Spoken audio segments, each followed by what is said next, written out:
Hello friends, welcome to us learning. Today we will discuss about the chapter hydrogen. Now let us start. सबसे पहले हम लोग बात करेंगे इसमें इसकी डिस्कवरी के बारे में, इसके अकरेंस के बारे में। तो ध्यान समझिएगा, देखिएगा, ये नॉर्मल है, आपको पता होगा कि इसका जो सिंबल है H, इससे H से इसको डिनोट करते हैं। अगर मॉलिक्यूलर फार्मूला की बात करें तो H2 होता है। आपने नॉर्मली लिखा हुआ देखा होगा, इस तरह से लिखा हुआ होता है। तो इसका जो एटॉमिक नंबर है क्या 1 रहता है, और मास नंबर वो भी क्या रहता है, वो भी 1 रहता है। ठीक है। तो जितने एटॉमिक नंबर होते हैं उतने ही नंबर ऑफ प्रोटॉन रहते हैं और उतने ही नंबर ऑफ इलेक्ट्रॉन्स रहते हैं, ये भी पता होना चाहिए आपको। तो नंबर ऑफ इलेक्ट्रॉन्स और नंबर ऑफ प्रोटॉन क्या हो जाएंगे, वो भी 1 1 हो जाएगा। अगर न्यूट्रॉन की बात करते हो तो न्यूट्रॉन कैसे निकालते हैं, number of proton plus number of neutrons, जो सम आता है वो क्या होता है, एटॉमिक मास के इक्वल, किसके इक्वल रहता है, एटॉमिक मास के इक्वल होता है। तो यहाँ से आप जब न्यूट्रॉन निकालोगे तो क्या आएंगे, वहाँ से 0 निकल के आएंगे। तो जो एटम की बात करते हैं हाइड्रोजन की, तो उसमें क्या रहता है, 1 प्रोटॉन रहता है, 1 इलेक्ट्रॉन रहता है, और नंबर ऑफ इलेक्ट्रॉन्स कितने रहते हैं, number of neutron sorry number of neutrons कितने रहते हैं, 0 रहते हैं। तो ये आपको पता होना चाहिए। अब इसके बाद बात करते हैं, जो हाइड्रोजन एलिमेंट है काफ़ी लाइट एलिमेंट है। अगर कंपेयर करते हैं इसको वॉल्यूम ऑफ एयर के साथ, इक्वल वॉल्यूम ऑफ एयर के साथ, उसका क्या लेना, अगर एवरेज वेट लेंगे आप तो क्या होगा, वो जो कितना हैवियर होगा, 14 टाइम्स हैवियर होगा किससे, हाइड्रोजन एलिमेंट से। क्लियर, कितना होगा, 14 टाइम्स हैवियर होगा। तो इतना लाइट रहता है ये।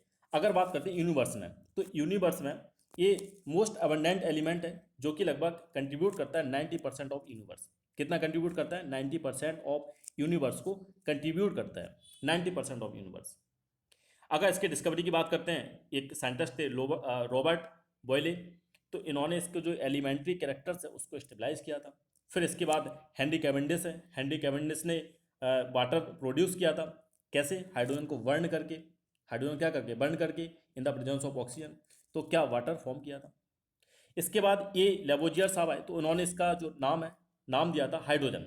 इसका मतलब क्या है, वाटर प्रोड्यूसर। क्या है, वाटर प्रोड्यूसर। वाटर प्रोड्यूसर का मतलब, जो इसका ग्रीक वर्ड है, हाइड्रो का मतलब क्या होता है, वाटर, और जन का मतलब होता है प्रोड्यूस करना, प्रोड्यूस। तो पूरा जो इसको कंबाइन करेंगे, हाइड्रोजन मीन्स वाटर प्रोड्यूसर। तो ये तो इसका जो नाम है, जो ये लेबोजियर साहब ने दिया था, यहाँ पर इनकी फोटो बनी हुई है, पिक बनी हुई है, देख सकते हैं। ठीक है, ये साइंटिस्ट थे। तो अब इसके बाद बात करते हैं, जो इसके अकरेंस है हाइड्रोजन की, ये फ्री स्टेट में और इसका जो कंबाइंड स्टेट है, किस तरह से ये आपको प्रेजेंट मिलता है। तो हाइड्रोजन की बात करते हैं सबसे पहले फ्री स्टेट में। तो फ्री स्टेट में इन ट्रेस में अगर बात करते हैं, तो ये अर्थ के क्रस्ट पे भी प्रेजेंट रहता है, एटमॉस्फेयर में भी प्रेजेंट रहता है, और जो वॉल्केनिक गैसेस हैं उनमें भी प्रेजेंट रहता है। ये फ्री स्टेट में रहता है, इसमें क्या रहता है, फ्री स्टेट में रहता है। और साथ में कि अगर सन के अराउंड बात करते हैं या सन के अंदर ही बात करते हैं, तो जो इंटीरियर है सन का, वो हाइड्रोजन से ही मिलकर बना हुआ है। हाइड्रोजन और हीलियम गैसेस वगैरह होती हैं, तो आपने सुना होगा कि हाइड्रोजन हीलियम बर्न हो रहे, क्या हो रही है, बर्न हो रही हैं। ठीक है। तो वो क्या होता है, जो हाइड्रोजन है वही कन्वर्ट होती है किसमें, एनर्जी में। इसलिए आपको दिखता है इतना चमकता हुआ दिख रहा है सन, है ना, लाइट दिख रही है, हीट दिख रही है। तो जो लाइट है, लाइट यहाँ तक आ रही है, तो वो जो हीट रिलीज कर रहा है या लाइट को रिलीज कर रहा है, due to conversion of the hydrogen into energy. Hydrogen किस में कन्वर्ट हो रही है, हाइड्रोजन आपकी कन्वर्ट हो रही है एनर्जी में। इस वजह से जो हीट है और लाइट है वो रिलीज करता है। ठीक है। ये तो हो गया फ्री स्टेट में जो हाइड्रोजन प्रेजेंट रहता है। अगर बात करते हैं कंबाइन स्टेट में, तो कंबाइन स्टेट में बात करते हैं, आपने वाटर का फॉर्मूला देखा होगा, तो वाटर का किस तरह से लिखा हुआ होता है, H2O। किस तरह से लिखा हुआ होता है, H2O, इसमें भी हाइड्रोजन प्रेजेंट है। तो अगर मास ऑफ वाटर की बात करते हैं, तो हाइड्रोजन को जो मास है कितना रहता है, 1/9 of the mass of the hydrogen, इतना हाइड्रोजन प्रेजेंट रहता है वाटर के अंदर। एसिड की बात करते हैं, तो बहुत सारे एसिड, ऐसे एसिड्स हैं जो हाइड्रोजन के बिना, हाइड्रोजन के हाइड्रोजन की हेल्प से ही बनते हैं। ठीक है, काफ़ी इंपॉर्टेंट हाइड्रोजन है, जिससे कि जो बहुत सारी एसिड्स हैं वो फॉर्म होती हैं, ज़्यादा कंट्रीब्यूशन रहता है, कंट्रीब्यूट रहता है। जैसे कि HCl हो गया, HNO3 हो गया, H2SO4 हो गया, ये सारे क्या एसिड है। तो hydrogen form an important constituent of acid. ठीक है, तो हाइड्रोजन की हेल्प से एसिड, बहुत सारी जो एसिड्स हैं वो फॉर्म होती हैं।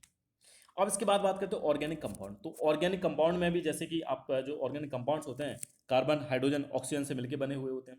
मेनली प्रोटीन की बात करते हैं, प्रोटीन के अंदर भी क्या रहता है, हाइड्रोजन रहता है, सारी चीज़ रहती है, कार्बन रहता है, ऑक्सीजन है, नाइट्रोजन भी रहती है, लेकिन हाइड्रोजन भी प्रेजेंट रहता है इसमें।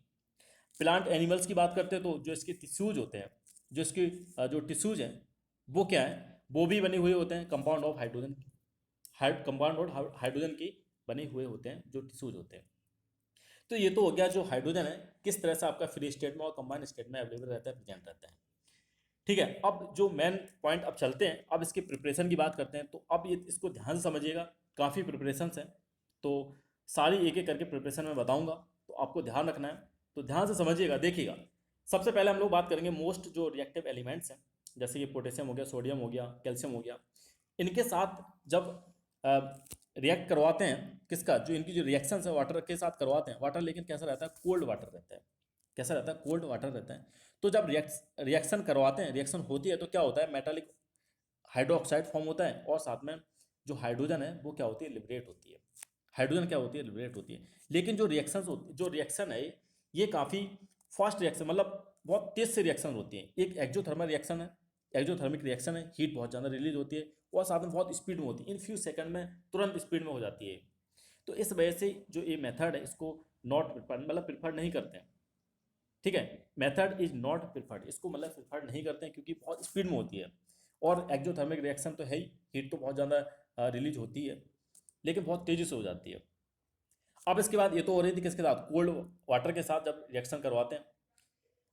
तो अब इसके बाद कुछ और एलिमेंट्स हैं, देखिएगा, मैग्नीशियम है या एल्युमिनियम है, जिंक है, आयरन है। तो ये कोल्ड वाटर से रिएक्ट करते नहीं हैं, ये किससे करते हैं, इसको स्टीम के साथ रिएक्ट करवाते हैं।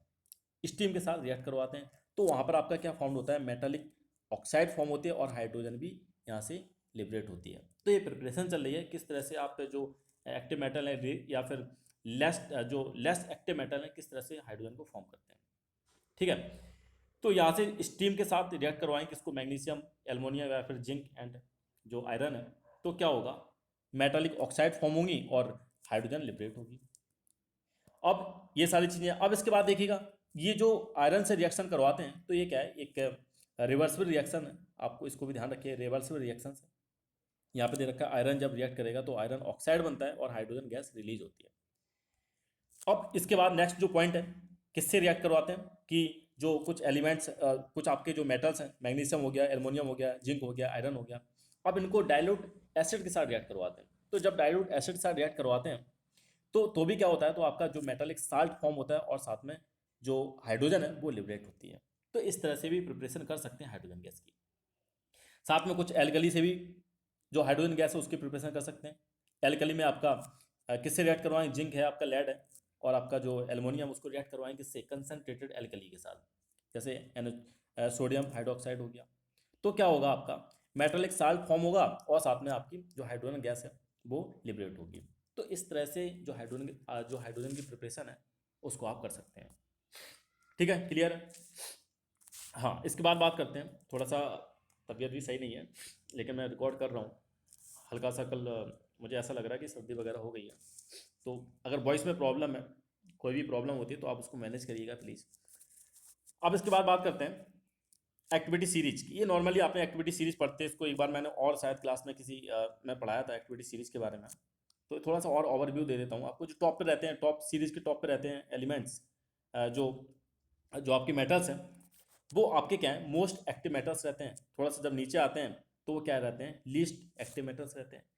जैसे आपने हाइड्रोजन है, हाइड्रोजन मेटल नहीं है, हाइड्रोजन को आप ध्यान रखिएगा, हाइड्रोजन क्या है, मेटल नहीं है। लेकिन क्या है, बहुत सारी जो रिएक्शंस हैं उसमें मेटल की तरह वर्क करता है, सिमिलर उसकी जो ऐसी एक्टिविटी है जो मेटल की तरह रहती हैं, लेकिन मेटल है नहीं है। और साथ में क्या है कि डिस्प्लेसमेंट रिएक्शन, डिस्प्लेसमेंट में जो मोस्ट एक्टिव एलिमेंट होता है वो लेस एक्टिव एलिमेंट को क्या कर देता है, डिस्प्लेस कर देता है, ये भी आपको पता है। अब इसके बाद जो मेटल, जो हाइड्रोजन से नीचे मेटल्स होते हैं, जैसे कॉपर हो गया एंड सिल्वर, गोल्ड, प्लेटिनम हो गया, इसके बाद मरकरी है, तो ये क्या है, ये हाइड्रोजन को डिस्प्लेस नहीं कर पाते हैं। वाटर हो गया या फिर एसिड हो गया, उससे हाइड्रोजन को डिस्प्लेस नहीं कर पाते, क्योंकि लीस्ट एक्टिव एलिमेंट है ना, लेस एक्टिव है।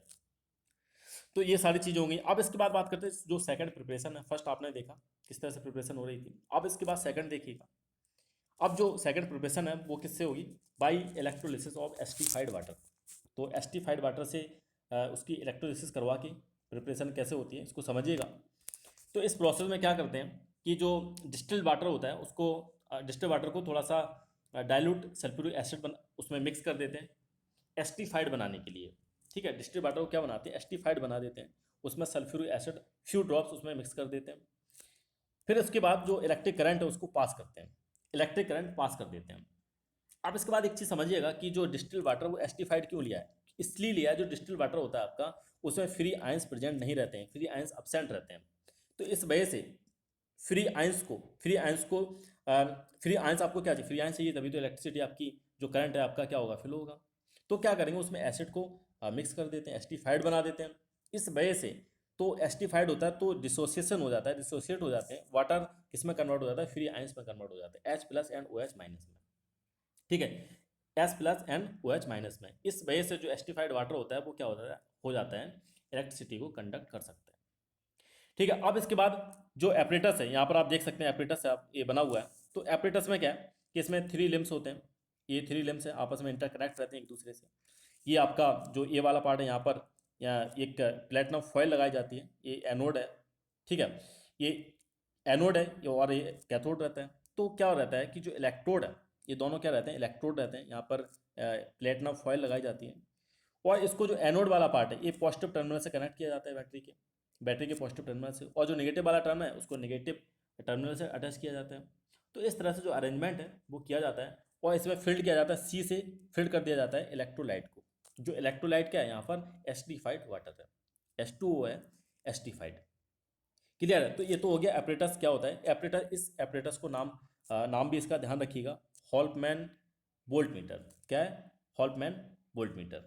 ठीक है, तो इसको आप ध्यान रखिएगा, हॉफमैन वोल्ट मीटर इसको बोलते हैं, हॉफमैन वोल्ट मीटर। अब इसके बाद बात करते हैं, कुछ चीज़ें और समझिएगा, कुछ टर्म्स हैं, इलेक्ट्रोलाइट्स, जैसे मैंने आपको बताया इलेक्ट्रोलाइट्स क्या है, यहाँ पर आपका वाटर है, एस्टिफाइड वाटर है। तो जो इलेक्ट्रोलाइट रहता है वो क्या रहता है, केमिकल कंपाउंड होता है, एक सॉल्युबल स्टेट में रहता है, मोल्टेन स्टेट में रहता है। तो ये जैसे करंट फ्लो करेंगे तो क्या हो जाता है, डिकम्पोज हो जाता है, क्या हो जाता है, डिकम्पोज हो जाता है, ब्रेक डाउन हो जाता है, इसका आयंस में ये कन्वर्ट हो जाता है। अब इसके बाद इलेक्ट्रोड की बात करते हैं। तो इलेक्ट्रोड इलेक्ट्रोड क्या करता है, जो इलेक्ट्रिक करंट है उसको अलाउ करता है अंदर जाने के लिए, इलेक्ट्रोलाइट्स के अंदर जाने के लिए और वहाँ से निकलने के लिए, एंटर के लिए यूज़ करता है, और उसके जो जो लीव हो रहा है उसको निकालने में उसकी हेल्प करता है। क्लियर है ना। तो ये क्या है कि they allow electric current to enter या लीविंग द इलेक्ट्रोलाइट। तो ये इलेक्ट्रोड्स जो हेल्प करते हैं करंट को अंदर ले जाने में और उसको बाहर ले आने में इलेक्ट्रोलाइट के थ्रू। ठीक है, ये सारी चीज़ें होंगी। अब इसके बाद जो एनोड और कैथोड रहता है, एनोड को क्या करते हैं, एनोड को बैटरी के पॉजिटिव टर्मिनल से कनेक्ट करते हैं और कैथोड को नेगेटिव टर्मिनल से कनेक्ट करते हैं। अब इसमें जो करंट है आपका, करंट कहाँ फ्लो होता है आपका, एनोड से फ्लो होता है, और किसके थ्रू, कैथोड के थ्रू जाता है। मतलब एनोड से आपका एंटर करता है और लीव कहाँ से करता है, कैथोड से। मतलब एनोड टू कैथोड, ये जो आपका करंट है वो क्या रहता है, वो फ्लो होता है। ठीक है, एंटर कहाँ से करता है, एनोड से, और लीव कहाँ से करता है, कैथोड से। तो ये सारी चीज़ हो गई। अब इलेक्ट्रोलाइट्स आपने देखा, तो और इलेक्ट्रोड देख लिया। अब नेक्स्ट जो लास्ट पॉइंट है इसको भी समझिएगा, काफ़ी इंपोर्टेंट है, इलेक्ट्रोलिसिस। इलेक्ट्रोलिसिस जो आप अभी देखते चले यार, वो सारी क्या प्रोसेस हो रही है जिसमें कि इलेक्ट्रोलाइट है उसका क्या हो रहा है, ब्रेक डाउन हो रहा है। ठीक है, वो क्या हो रहा है, उसका आयंस में वो कन्वर्ट हो रहा है। तो ये क्या है, ये जो प्रोसेस है, इसी प्रोसेस को बोला जाता है इलेक्ट्रोलिसिस। क्या बोला जाता है, electrolysis, process of decomposition of chemical compound.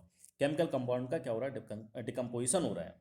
ठीक है, जैसे ही करंट को पास करेंगे उसका डिकम्पोजिशन हो रहा है, और वो किस में कन्वर्ट हो रहा है, आयंस में कन्वर्ट हो रहा है। किस में, आयंस में कन्वर्ट हो रहा है। अब साथ में क्या है, which are discharge as neutral atom at respective electrode. वो क्या करता है, जो जो प्रोसेस है आपकी, एज ए न्यूट्रल एटम जो रिस्पेक्टिव इलेक्ट्रॉन्स हैं वहाँ पर डिस्चार्ज करता है। ठीक है, ये सारी चीज़ें हैं। अब प्रोडक्ट आपने देखे, प्रोडक्ट क्या फॉर्म हो रहा है, प्रोडक्ट को और समझ लीजिए, ध्यान से समझिएगा कि जो एस्टिफाइड वाटर जैसे इलेक्ट्रोलिसिस की होती है एस्टिफाइड वाटर की, तो क्या होता है, जो कैथोड है, कैथोड पे हाइड्रोजन हाइड्रोजन मिलना स्टार्ट हो जाता है। तो हाइड्रोजन कितना, हाइड्रोजन बनता है 2 वॉल्यूम हाइड्रोजन फॉर्म होता है, तो वहाँ पर 1 वॉल्यूम क्या होगा, ऑक्सीजन गैस फॉर्म होगी एट एनोड पे। तो ये इस रेशियो में ये रहता है। अगर आपको जो टेस्ट है गैस का अगर टेस्ट करना है तो टेस्ट कैसे करेंगे कि अगर आप ग्लोइंग एक स्प्लिट लेके जाएंगे, एक ग्लोइंग स्प्लिंट लेके जाएंगे, है ना, तो वहाँ पर क्या होगा, ये बर्न होना स्टार्ट हो जाएगी। क्या बर्न होना स्टार्ट, जो हाइड्रोजन है वो बर्न होना स्टार्ट हो जाएगी। तो जब बर्न होती है एक पोप साउंड निकलती है, क्या निकलती है, एक पोप साउंड निकलती है। इस तरह से आप टेस्टिंग कर सकते हो कि हाइड्रोजन है ये। ठीक है, तो ये तो था by electrolysis of the acidified water से किस तरह से प्रिपरेशन करते हैं हाइड्रोजन गैस की। तो कैथोड पे क्या होगा, हाइड्रोजन गैस आपकी फॉर्म हो जाएगी। तो ये आपको प्रोडक्ट में ध्यान रखना है, कहाँ पर होती है। क्वेश्चन 1 नंबर का हो सकता है, पूछ लिया जाए आपसे कि किस, कहाँ पर, एनोड पे या फिर कैथोड पे, कहाँ पर जो हाइड्रोजन गैस है वो फॉर्म होती है। ठीक है, तो आप क्या लिखेंगे, आप कैथोड पे, कैथोड पे क्या होता है, हाइड्रोजन गैस फॉर्म होती है। क्लियर है। अब इसके बाद बात करते हैं, देखिएगा ध्यान से, जो नेक्स्ट प्रोसेस है उसके बारे में बात करते हैं। ये प्रिपरेशन किस तरह से प्रिपरेशन हो रहा है इसके बारे में बात करेंगे लेबोरेटरी मेथड में।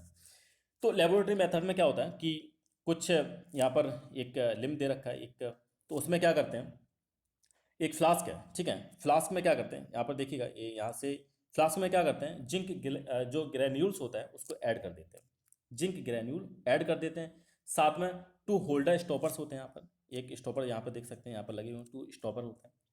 जो जो आपका ग्रेन्यूल्स जिंक रहता है उसको बोलते हैं कॉमर्शियल जिंक भी बोलते हैं। क्या बोलते हैं, कॉमर्शियल जिंक बोलते हैं, जो कि मोल्टन जिंक से ऑब्टेन किया जाता है। इसमें बहुत सारी कुछ इम्प्योरिटीज़ रहती हैं, जो इम्प्योरिटीज़ रहती हैं वो क्या करते हैं, एज थोड़ा सा एक स्लाइटली कैटलिस्ट का वर्क करती हैं। रिएक्शंस हो रही है, जो रिएक्शन हो रही है उसमें कैटलिस्ट का वर्क करती हैं। कभी कभी एक्स्ट्रा भी मिलाया जाता है कि कॉपर सल्फेट भी मिलाया जाता है, कॉपर सल्फेट मिलाया जाता है, जिससे कि कॉपर सल्फेट इसलिए मिलाया जाता है कि जो रिएक्शंस हो रही है आपकी उसको उसकी जो स्पीड है इन्हेंस कर सकें, है ना, उसकी स्पीड को क्या इन्हेंस कर सकें। तो नॉर्मली कॉपर सल्फेट इसमें मिलाया जाता है। अब इसके बाद बात करते हैं कि जिंक आपने ग्रेन्यूल ले लिया, अब इसके साथ जो आपकी ऊपर आप देख रहे हैं यहाँ पर दूसरी फनल है, तो फनल के थ्रू ये इसको थिस्टोड फनल बोलते हैं। क्या बोलते हैं, thistle funnel, sorry thistle funnel बोलते हैं। इसके थ्रू क्या कर रहे हैं, जो HCl है इसको अंदर लेके जाते हैं, HCl को क्या करते हैं, ड्रॉप करते हैं। तो जो HCl हाइड्रोक्लोरिक एसिड है वो ऐड करते हैं, तो ऐड तो कर रहे हैं लेकिन जो HCl होती है वो क्या रहती है, डाइल्यूट में रहती है। अब आप कहेंगे कि सर H2SO4 भी तो रहता है, H2SO4 क्यों मिक्स नहीं करते हैं। तो H2SO4 इसलिए मिक्स और नहीं करते हैं, इसका रीज़न है कि अगर H2SO आपने फिल इसमें मिक्स कर दिया, H2SO4 क्या रहता है, ऑक्सीडाइजिंग एजेंट रहता है, काफ़ी स्ट्रॉन्ग ऑक्सीडाइजिंग एजेंट रहता है। तो ऑक्सीडाइजिंग एजेंट होने की वजह से वो क्या कर लेता है कि हाइड्रोजन को भी ऑक्सीडाइज कर देता है और वाटर फॉर्म कर देता है। तो वहाँ पर आपको चाहिए क्या था, हाइड्रोजन चाहिए, तो लेकिन आप हाइड्रोजन नहीं मिलेगी आपको, आपको क्या मिल जाएगा, आपको वाटर मिल जाएगा। ठीक है, इस वजह से जो HCl है डाइल्यूट HCl यूज़ करते हैं, H2SO4 डाइल्यूट नहीं यूज़ करते हैं। तो ये क्वेश्चन बन जाता है, आप इसको ध्यान रखिएगा। ठीक है, अब जैसे इन दोनों की रिएक्शंस होगी, जिंक हो गया और आपकी HCl की रिएक्शंस होगी डाइल्यूट की, तो क्या हो जाएगा, आपका हाइड्रोजन फॉर्म हो जाएगी। अब इसको देखते हैं, यहाँ पर जो देखिए आप देख सकते हैं कि जो हाइड्रोजन है इसके थ्रू कहाँ पर आएगी, यहाँ पर कलेक्ट कर लेंगे। लेकिन जो कलेक्ट करते हैं वो मेथड है, वो क्या होता है, डाउनवर्ड डिस्प्लेसमेंट ऑफ वाटर। किससे, डाउनवर्ड डिस्प्लेसमेंट ऑफ वाटर की हेल्प से क्या करते हैं, इसको कलेक्ट करते हैं। तो डाउनवर्ड डिस्प्लेसमेंट ऑफ वाटर। अब लेकिन क्या करते हैं, इसमें एयर नहीं ले सकते, एयर नहीं ले सकते। ये वाटर क्यों लेते हैं, क्योंकि ये स्लाइटली उसमें सॉल्युबल हो जाता है, जो हाइड्रोजन है आपका वाटर में सॉल्युबल हो जाती है। लेकिन क्या होता है कि अगर एयर की बात करते हैं, एयर एक तो लाइट भी रहती है, काफ़ी लाइट रहती है। लाइट के साथ साथ लाइट के साथ साथ जब जो मिक्सर होता है हाइड्रोजन और एयर का, वो काफ़ी हाईली एक्सक्लूसिव रहता है। तो इस वजह से यहाँ पर डाउनवर्ड डिस्प्लेसमेंट ऑफ एयर में नहीं करते, डाउनवर्ड डिस्प्लेसमेंट ऑफ वाटर में इसको कलेक्ट करते हैं, इस प्रोसेस से इसको कलेक्ट करते हैं। ठीक है, अब उसमें कुछ जो प्रिकॉशंस हैं वो भी लेने पड़ते हैं, कि आपको देखना है कि जो गैस आपकी है वो रिलीज ना हो रही हो, या उसके पास आपको कोई फ्लेम वगैरह नहीं लेके जाना है अपरेटस के पास, नहीं तो तुरंत आग पकड़ लेगा। और साथ में जो हाइड्रोजन आप कलेक्ट कर रहे हैं, तो जिस आप बीकर जिसमें भी आप कलेक्ट कर रहे हैं अपरेटस में जिसमें कलेक्ट कर रहे हैं, तो वहाँ पर जो ऑक्सीजन है या जो आपकी एयर है, एयर बिल्कुल प्रेजेंट नहीं रहनी चाहिए, बिल्कुल आपको एयर को एस्केप आउट कर देना पूरी की तरह। ठीक है, क्योंकि जो प्योर हाइड्रोजन है वो बहुत जल्दी बर्न हो जाती है एयर के अंदर, बहुत स्पीड में बर्न होना स्टार्ट हो जाती है। ये टेस्टिंग में भी यूज़ कर सकते हैं इसको टेस्ट करने के लिए, कि अगर एयर लेके जाएंगे तो बहुत स्पीड में बर्न होना स्टार्ट हो जाएगी। अब इसमें साथ में देखते हैं जो थिस्टल फनल है आपकी, उसको क्या करते हैं, थोड़ा सा नीचे रखते हैं। यहाँ पर जो HCl फील्ड है, HCl फील्ड से नीचे रखते हैं, नीचे की तरफ ले जाते हैं। ये नहीं कि उसमें टच ही करवा दिया आपने, थोड़ा सा नीचे लेके जाते हैं। और कभी कभी चांस रहता है कि जो हाइड्रोजन है वो इसी फनल के थ्रू ऊपर जाना स्टार्ट हो जाती है, जो आपकी थिस्टल फनल है। तो इसको भी अवॉइड करने के लिए इसको नीचे लेके जाते हैं काफ़ी, है ना, जो HCl का जो लेवल है उससे नीचे लेके जाते हैं। क्लियर है, यहाँ पर जो लेवल है इसका। तो ये तो हो गया हाइड्रोजन कैसे फॉर्म करते हैं भाई, लेबोरेटरी मेथड। क्लियर है, अब इसके बाद जो प्रिपरेशन है किस तरह से, इंडस्ट्रियल मेथड। तो इंडस्ट्रियल मेथड को भी आप ध्यान से समझिएगा, क्या होता है इंडस्ट्रियल मेथड। इसको जो इंडस्ट्रियल मेथड है उसको बोला जाता है बॉच प्रोसेस। क्या बोला जाता है, बॉच प्रोसेस। ठीक है, तो इसमें 3 स्टेप में जो रिएक्शंस है वो आपकी कंप्लीट होती है। जो प्रिपरेशन है हाइड्रोजन की वो 3 स्टेप में कंप्लीट होती है।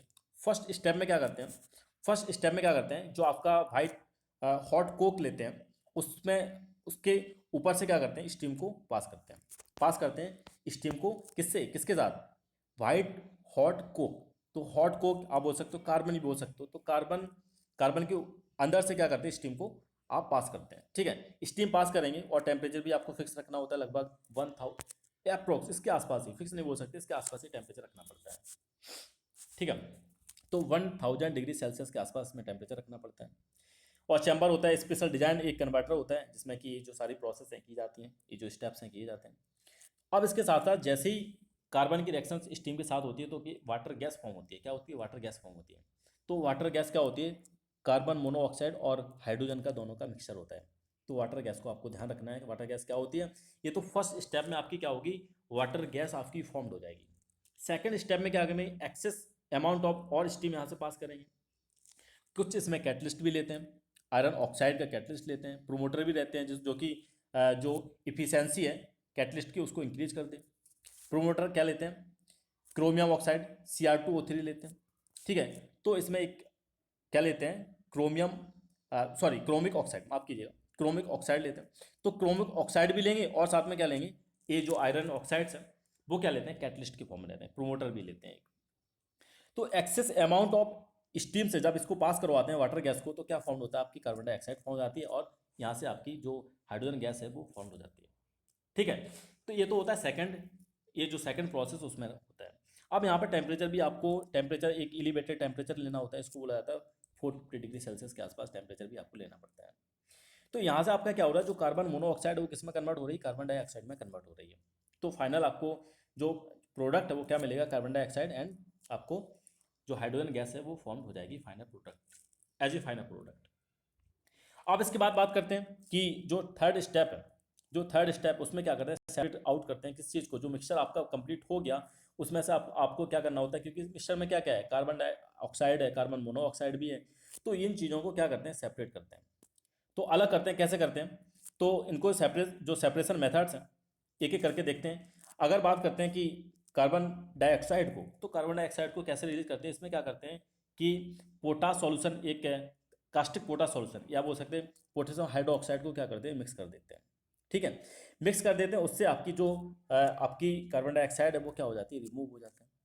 कार्बन मोनोऑक्साइड को कैसे रिमूव करते हैं, तो इस मिक्सचर में क्या कर देते हैं कि क्यूप्रस क्लोराइड का थोड़ा सा सॉल्यूशन इसमें क्या करते हैं, मिक्स कर देते हैं।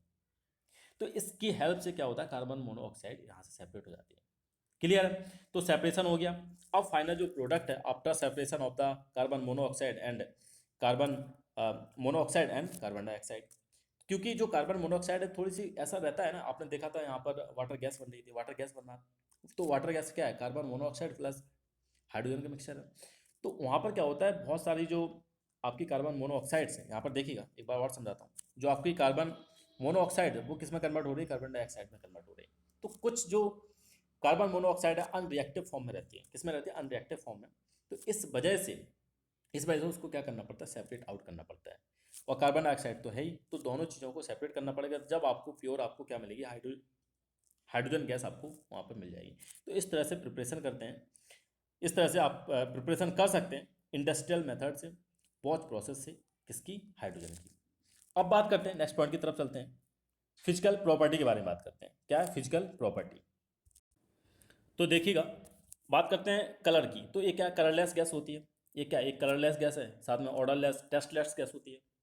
अगर फिजियोलॉजिकल नेचर की बात करते हैं तो ये क्या है, नॉन पॉइजनस गैस है, नॉन पॉइजनस गैस है। डेंसिटी की बात करते हैं तो डेंसिटी क्या होती है, ये काफ़ी लाइट रहती है एज कम्पेयर टू एयर से बात करते हैं तो 14 टाइम्स हैवियर है एयर देन हाइड्रोजन, है ना, 14 पॉइंट समथिंग टाइम्स। सॉल्बिलिटी बात करते हैं, स्लाइटली सॉल्युबल होती है वाटर के साथ। और नेचर की बात करते हैं तो ये नेचुरल गैस है। नेचुरल गैस इसलिए अगर इसको जो जो ब्लू लिटमस है इसके थ्रू पास करते हैं तो उसका कोई भी कलर चेंज नहीं होता है, ठीक है, रेड टू ब्लू ऐसा कुछ नहीं रहता है जैसे एसिड बेस में होता है। तो क्या न्यूट्रल गैस है। अब इसके बाद एक्सपेरिमेंट की बात करते हैं कि ये लाइटर गैस है, लाइटर देन एयर से लाइटर है। इसको प्रूव करने के लिए दो एक्सपेरिमेंट किए गए, तो आप भी देख लीजिएगा। क्या करना है, एक सॉल्यूशन लिया है, सॉफ्ट सॉल्यूशन लिया है, तो उसमें से हाइड्रोजन गैस को पास किया। जैसे हाइड्रोजन गैस पास करेंगे तो जो जो बबल्स हैं, जो सॉफ्ट बबल्स हैं वो क्या ऊपर की तरफ राइज अपवर्ड, ऊपर की तरफ उठना स्टार्ट हो जाते हैं।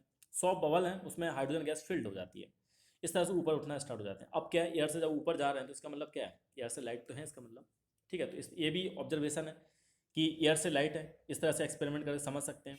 तो क्या है कि ऊपर जा रहा है, ऊपर की तरफ जा रहा है, इसका मतलब लाइट है। एयर से कंपेयर करेंगे तो लाइट गैस है। एक और एक्सपेरिमेंट है। तो क्या करना है, दो आपको टेस्ट ट्यूब लेनी है, 2 टेस्ट ट्यूब लेनी है, डाई टेस्ट ट्यूब। एक में फिल्ड करना है आपको हाइड्रोजन गैस, दूसरे में एयर। हाइड्रोजन को नीचे रखना है, एयर को ऊपर रखना है। अब इसके साथ आपको क्या करना है कि अ, आपको एक ग्लोइंग स्प्लेंटर लेके जाना है। तो ग्लोइंग स्प्लेंटर लेके जाएंगे, थोड़ी देर बाद देखेंगे क्योंकि हाइड्रोजन नीचे थी, एयर ऊपर थी। अब ऊपर की तरफ लेके जाना है आपको ग्लोइंग स्प्लेंटर। तो जो ऊपर है, जो अप वाला है, क्योंकि लाइट है इस वजह से ही ऊपर पहुंच जाती है, जो हाइड्रोजन गैस ऊपर पहुंच जाती है। जैसे आप स्प्लेंटर लेके जाएंगे तो बर्न होना स्टार्ट हो जाती है। तो जब बर्न होगी, साथ में साउंड कैसा आता है, एक पोप साउंड आता है। पोप साउंड मैंने पीछे आपको बताया था, जब हाइड्रोजन गैस ऑक्सीजन के साथ बर्न होती है तो पोप साउंड निकलता है। ठीक है, क्या आता है, पोप साउंड निकलता है। ठीक है, ये थोड़ा गला भी ख़राब है और हल्का सा जुकाम भी हो रहा है, तो थोड़ा सा मैनेज करिए, सॉरी।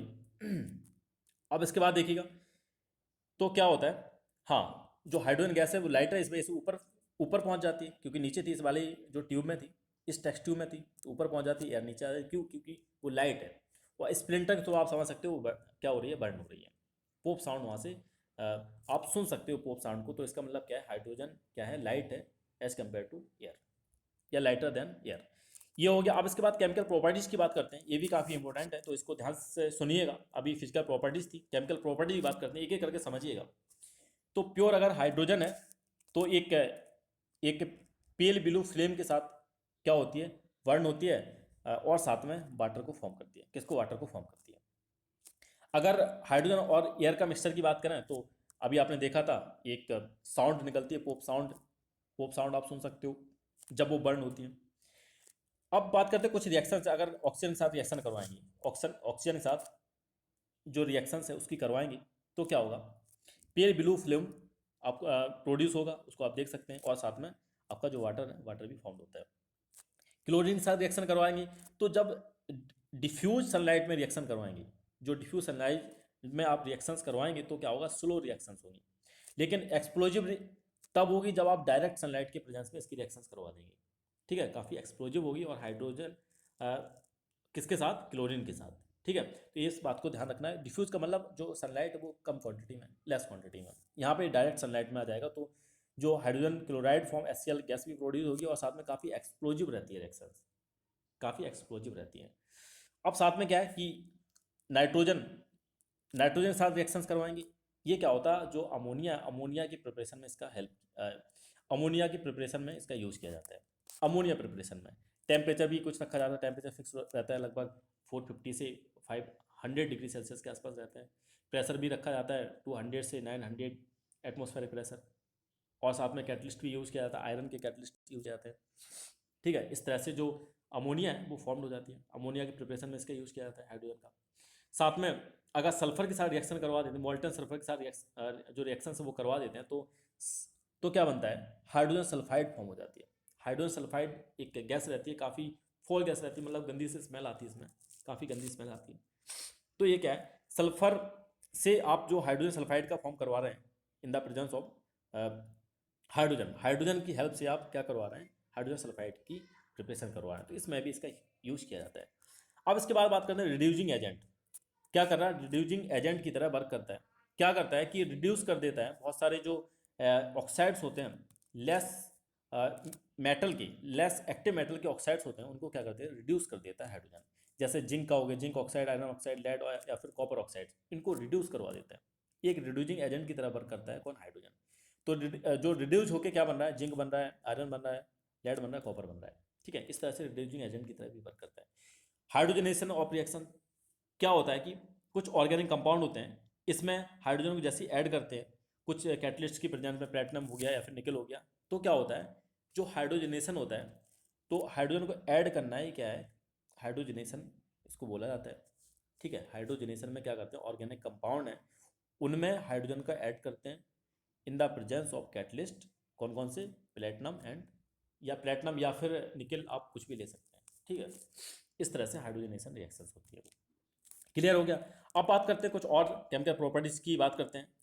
तो केमिकल प्रॉपर्टी में इसमें एक्सपेरिमेंट करना है। एक्सपेरिमेंट क्या है कि इसमें to prove that hydrogen is combustible या नॉन सपोर्ट ऑफ कंबक्शन। तो ये जो एक्सपेरिमेंट आपको क्लियर हो जाएंगे कि कम्बस्टिबल होती है या फिर नहीं होती है। तो क्या करते हैं, कम्बस्टिबल तो होती है जैसे आपने पीछे भी देखा था, लेकिन एक्सपेरिमेंट के बेसिस पे जो चीज़ एक्सपेरिमेंटल होती है उन पर ज़्यादा बिलीव किया जाता है। तो क्या करते हैं कि हाइड्रोजन गैस को फिल किया और नीचे एक बर्न कैंडल लेके जाते हैं। तो बर्न कैंडल लेके जाते हैं तो जो वहाँ पर जो माउथ है, जो जार का माउथ होता है जिसमें हाइड्रोजन गैस फिल्ड है, तो वहाँ पे बर्न होना स्टार्ट हो जाती है। क्या होती है, बर्न होना स्टार्ट हो जाती है। बर्न होना स्टार्ट हो गई। अब साथ में क्या है, तो क्या करते हैं कि बर्न होना स्टार्ट हो गई, इसके बाद क्या करते हैं, जो आपका जो जार है, जार को लेके जाते हैं उसके कैंडल को ऊपर ही रख देते हैं। जार जार को क्या रख देते हैं, कैंडल को ऊपर अंदर, बिल्कुल मतलब कैंडल अंदर रख देते हैं। तो क्या हो जाता है, थोड़ी देर बाद जो कैंडल आपकी क्या हो जाती है, वो बुझ जाती है ना, एक्सटिंग्यूज हो जाती है। तो मतलब बुझ जाती है कैंडल, इसका मतलब क्या है कि अंदर जैसे गई तो वो क्या है कि जो हाइड्रोजन है, हाइड्रोजन सपोर्ट नहीं कर रहा है, बर्निंग बर्निंग को सपोर्ट नहीं कर रहा है। तो क्या होता है, बर्निंग को सपोर्ट नहीं कर रहा है मीन्स कंबसन को सपोर्ट नहीं कर रहा है। तो ये तो आपको पता चलेगा कि कम्बस्टिबल तो होता है लेकिन non support of combustion, combustion को ये सपोर्ट नहीं करता है, क्योंकि अगर ऑक्सीजन होती है तो वो जो कैंडल है वो बर्न होती रहती है, जलती रहती है, लेकिन वो बुझ जाती है। तो इसका मतलब वो सपोर्ट नहीं करती है हाइड्रोजन कंबसन को। एक एक्सपेरिमेंट ये हो गया। अब सेकंड एक्सपेरिमेंट क्या, आपको प्रूव करना है कि एक स्ट्रॉन्ग रिड्यूसिंग एजेंट है। क्या है, एक स्ट्रॉन्ग रिड्यूसिंग एजेंट है। आपने पीछे भी देखा था, एक रिड्यूस कर रहा था लीस्ट मेटल ऑक्साइड्स को। अब ये भी क्या, ये आपको प्रूव करना है, लेकिन अब क्या करना है, कॉपर ऑक्साइड के थ्रू आपको हाइड्रोजन गैस पास करना है। तो जब हाइड्रोजन गैस पास करेंगे तो कॉपर ऑक्साइड किस में रिड्यूस हो जाएगा, कॉपर में रिड्यूस हो जाता है। किसमें, कॉपर में रिड्यूस हो जाता है। किसकी प्रेजेंस में, हाइड्रोजन की, क्योंकि हाइड्रोजन एक रिड्यूसिंग एजेंट का काम कर रहा है, स्ट्रॉन्ग रिड्यूसिंग एजेंट का वर्क कर रहा होता है। ठीक है, तो ये भी हो गया। तो इसका मतलब क्या है, हाइड्रोजन एक स्ट्रॉन्ग रिड्यूसिंग एजेंट है। अब नेक्स्ट प्रूव करना है कि combustion of hydrogen in air form water. तो क्या है कि जो कंबसन हो रहा है एयर में हाइड्रोजन का, वो क्या फॉर्म वाटर को फॉर्म करता है। तो ये भी देख लो कि आपने एक जार लिया, एक टेस्ट ट्यूब ली या जार बोल सकते हो, कुछ भी लिया आपने, उसमें क्या कर दिया, हाइड्रोजन को फिल कर दिया। हाइड्रोजन फिल किया in the presence of oxygen में, आप क्या कर रहे हैं, उसको आप बर्न कर रहे हैं। तो बर्न करेंगे, तो जब बर्न करेंगे उसके माउथ से जो वाटर के ड्रॉपलेट्स हैं वो क्या होने, वो नीचे गिरना स्टार्ट हो जाते हैं। जैसे वो बर्न होना स्टार्ट होगी, वाटर वाटर की जो ड्रॉपलेट्स हैं वो नीचे गिरना स्टार्ट हो जाते हैं। तो इस तरह से आप बता सकते हो कि जो जो बर्निंग हो रही है, burning of hydrogen in the presence of air, या जो कंबसन हो रहा है वो क्या है, वाटर को प्रोड्यूस करता है। किसको, वाटर को प्रोड्यूस करता है। ये सारी केमिकल प्रॉपर्टीज़ थी। किस तरह से आपको क्या प्रूव करना है, ये सारी केमिकल प्रॉपर्टीज थी, सारी आपको याद रखनी है। अगर नहीं समझ में आया तो एक दो बार आप रिपीट कर करके बार बार देखिए। देखिए थोड़े से जो वीडियो रहते हैं मेरे लेंदी रहते हैं, इस वजह से रहते हैं कि सारा सिलेबस आपका, जैसे कल एग्जाम है आपको देखना है तो आप डबल स्पीड करिए और सुनते चले जाइए। साथ में जो सामने बुक है उसको रख लीजिए और सुनते चले जाइएगा, तो सारे पॉइंट्स आपके क्लियर हो जाएंगे। ये क्विक रिवीजन के लिए, अगर 1 घंटे का वीडियो है तो आप आधे घंटे में पूरा का पूरा चैप्टर अपना कंप्लीट कर सकते हैं। ठीक है, बात करते हैं हाइड्रोजन की। तो अब हाइड्रोजन में इसमें यूज की बात करते हैं। ठीक है, यूजेज और इसके टेस्ट की बात करते हैं। टेस्ट तो आपने भी देखे, कितने सारे एक्सपेरिमेंट किए। अब इसके बात करते हैं यूजेस की। तो यूज क्या है, जो हाइड्रोजन की यूज है, यूज की बात करते हैं। ऑक्सी हाइड्रो, जो हाइड्रोजन फ्लेम है उसको उसको फॉर्म करने में, जैसे हाइड्रो जो ऑक्सी हाइड्रोजन टॉर्च है उसमें यूज़ करते हैं फ्लेम वगैरह के लिए, फ्लेम प्रोड्यूस करने के लिए। तो जब हाइड्रोजन और ऑक्सीजन का मिक्सचर, जब जो मिक्सचर जो बर्न होता है तो प्रोड्यूस टेम्परेचर काफ़ी हाई टेम्परेचर प्रोड्यूस होता है, लगभग 2800 डिग्री सेल्सियस तक टेम्परेचर प्रोड्यूस हो जाता है। तो इसका यूज़ करते हैं कहाँ पर, फ्लेम वगैरह फॉर्म करने में। ठीक है, सच हाई टेम्परेचर फ्लेम को फ्लेम जैसे कहाँ पर रिक्वायरमेंट पड़ती है, वेल्डिंग करने में या फिर कटिंग मेटल को कट करने में। ठीक है, आपने सुना होगा ऑक्सी एसिटिलीन वेल्डिंग, है ना, ऑक्सी एसिटिलीन वेल्डिंग। तो उसमें भी हाइड्रोजन का यूज होता है। आपने देखा होगा गैस वेल्डिंग का नाम सुना होगा, है ना, तो वही होता है ऑक्सी एसिटिलीन वेल्डिंग। उसमें क्या करते हैं, वेल्डिंग वगैरह में उसका यूज़ करते हैं, वेल्डिंग में। क्लियर है। अब इसमें हाइड्रोजनेशन, जैसा आपने पीछे देखा था कि हाइड्रोजन को मिक्स करते हैं। तो हाइड्रोजन क्या करता है, हाइड्रोकार्बन, जो हाइड्रोजन इसमें क्या होता है, हाइड्रोजन कन्वर्ट होता है किसमें, वेजिटेबल ऑयल्स में कन्वर्ट हो जाता है in the presence of catalyst. आपको क्या रहना, निकल, निकल के प्रेजेंस में जब आप रिएक्शंस करवाते हैं, टेम्परेचर आपको लेना है लगभग 200 डिग्री सेल्सियस के आसपास। ठीक है, इतना टेम्परेचर लेने के बाद आप क्या कर सकते हैं, यहाँ पर जो हाइड्रोजन किस में कन्वर्ट हो जाती है, वेजिटेबल ऑयल में कन्वर्ट हो जाता है। ठीक है, ये जो घी बनाने में यूज़ किया जाता है, बासमती घी आपने सुना होगा। तो बासमती घी बनाने में फैट जो इसमें इसका यूज़ किया जाता है। ठीक है, हाइड्रोजनेशन ऑफ ऑयल, किसका, ऑयल का हाइड्रोजनेशन हो रहा है। क्लियर है। अब इसके बाद बात करिएगा समझिएगा ध्यान से देखिएगा। अब मैन्युफैक्चरिंग ऑफ कुछ जो केमिकल्स हैं, केमिकल्स क्या हैं कि आपने पीछे भी देखा था, अमोनिया फॉर्म हो रही थी, अमोनिया का प्रिपरेशन करते हैं, अमोनिया का प्रिपरेशन करते हैं किससे, हाइड्रोजन की हेल्प से, हाइड्रोजन नाइट्रोजन की रिएक्शंस करवाते हैं।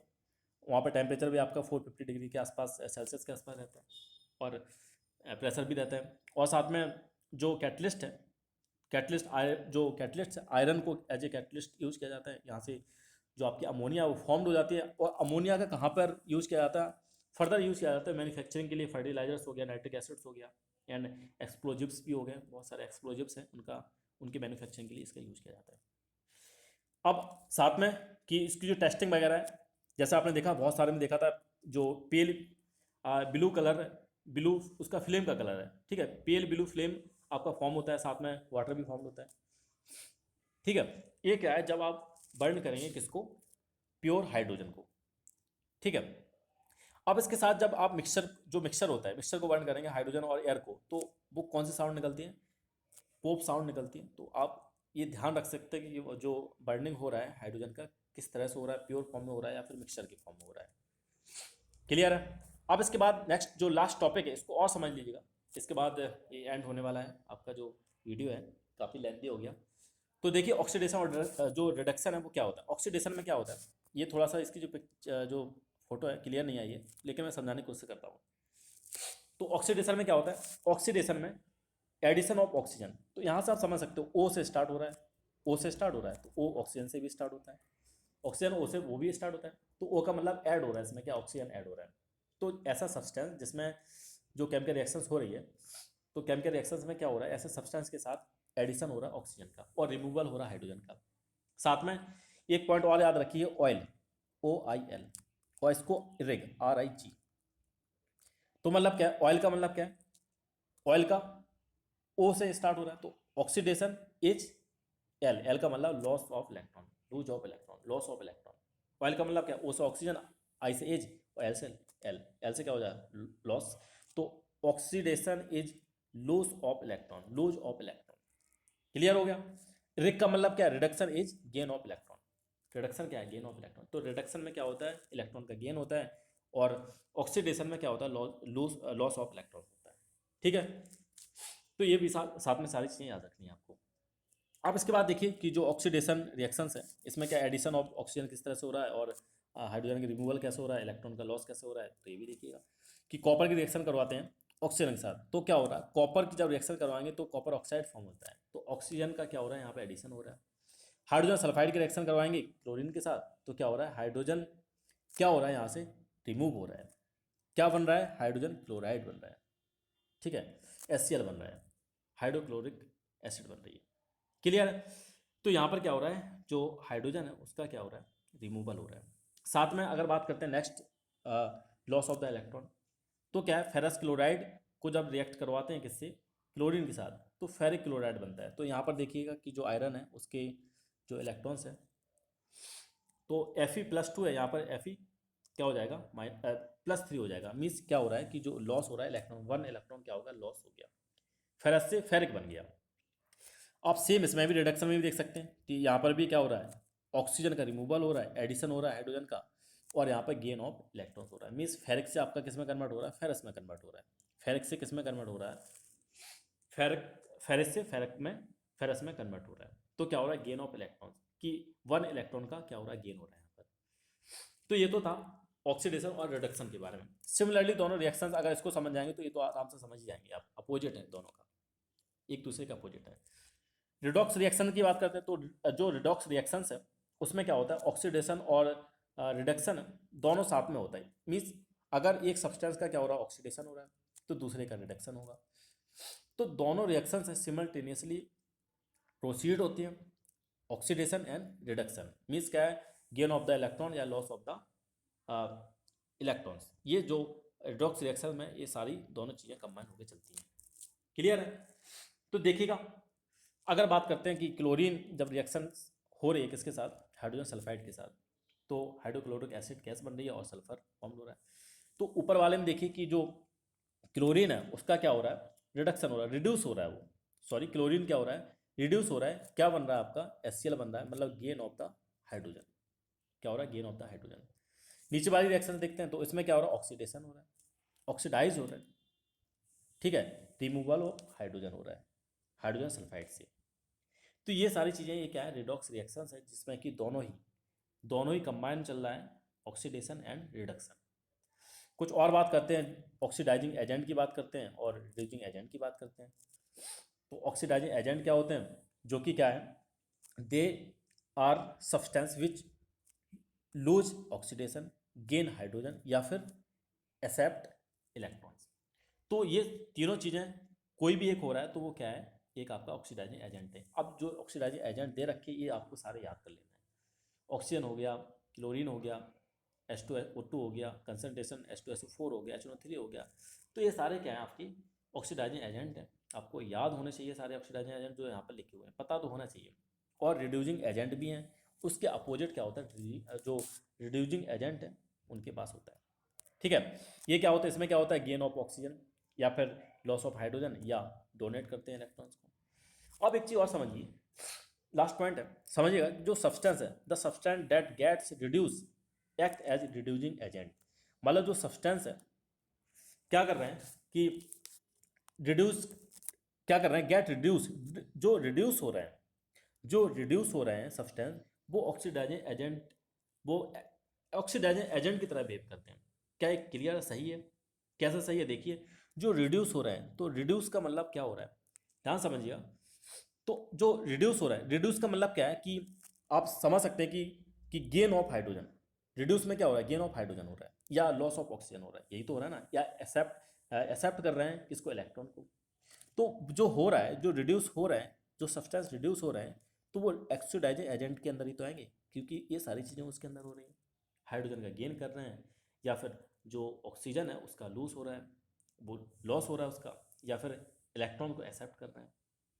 और इसके अपोजिट क्या होते हैं, जो सब्सटेंस क्या कर रहे हैं, जो ऑक्सीडाइज हो रहे हैं, ऑक्सीडाइज हो जा रहे हैं, उनको बोला जाता है रिड्यूसिंग एजेंट। तो ये जो लास्ट पॉइंट है इसको भी काफ़ी काफ़ी इंपॉर्टेंट आपको ध्यान रखना है। तो this is the end of the video. ये थोड़ा सा लेंदी चैप्टर हो गया, मैं इस वजह से बनाता हूँ, देखो प्रॉब्लम मुझे भी है पूरा कंटिन्यू 1 घंटे बोलना, अगर क्योंकि इसमें ये होता है, अगर मैंने वीडियो एक बार रोक दिया तो वहीं पर रुक जाता है, फिर उससे आगे रिकॉर्ड नहीं होगा, उतना ही रिकॉर्ड होकर रह जाता है। तो कंटिन्यू पूरा एक फ्लो में हमको रिकॉर्ड करना पड़ता है, आवाज़ भी बैठ जाती है, कहीं आप फ्लक्चुएसन भी देखेंगे वॉइस के, इधर उधर हो भी जाती है। तो कंटिन्यू 1 घंटा 1 आवर बोलना इतना आसान नहीं रहता है। आप लोग समझदार हैं, इस चीज़ को समझ सकते हैं। अगर वीडियो अच्छा लगता है तो लाइक ज़रूर किया करिए, ये नहीं आपने देख लिया बस छोड़ दिया, लाइक ज़रूर किया करिए। इससे हमको भी पता चलता है कि हाँ आप लोगों को अच्छा लग रहा है या नहीं लग रहा है। मैं भी मोटिवेट होता हूँ और अच्छे से अच्छा कंटेंट बनाने की कोशिश करता हूँ फिर आपको। और अपने जो फ्रेंड्स हैं उनके साथ शेयर करिएगा। और अगर चैनल पे आप नए हैं तो इसको सब्सक्राइब भी कर रखिएगा, कर लीजिएगा। Now thank you for watching, thank you.